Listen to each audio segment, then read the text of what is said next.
জামাত এখন ইসলামী দল নয়। আপনি দেখুন তাদের ইশতেহার।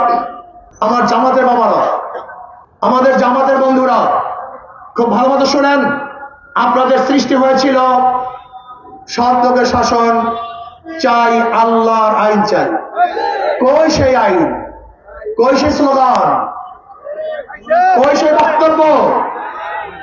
আপনাদের নেতা কর্মীদের একসময় বুঝিয়েছিলেন যে নবীগণ মাসুম না। আপনাদের কর্মীরা বুঝেছিলেন নবীগণ মাসুম না। এক সময় তাদেরকে বুঝিয়েছিলেন সাহাবাগণ আদেল নয়।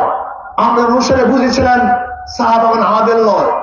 এক সময় বলেছিলেন ইসলামের মধ্যে দাড়ি নাই, টুপি নাই, পায়জামা নাই, পাঞ্জাবি নাই। আপনার অনুসারে বুঝেছিলেন ইসলামের মধ্যে এগুলি কিচ্ছুই নাই। আবার বক্তব্য দিয়েছিলেন যে না, ইসলামের মধ্যে এখন আর কোরআন ও সুন্নাহও নেই। আপনার নেতাগণ সেটাই বুঝছে যে না, ইসলামের মধ্যে আপনার এইটাও নেই।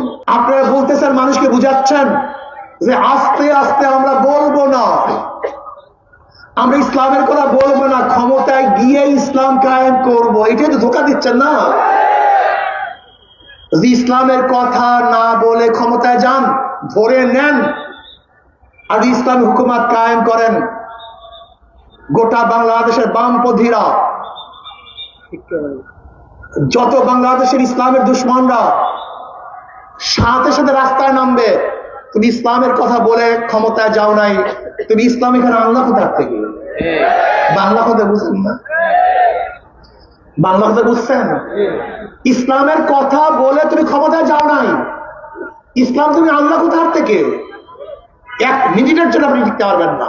এগুলো সব ভুয়া, এগুলো সবই ধোঁকাবাজি, এগুলো কোনোদিন হতে পারে না।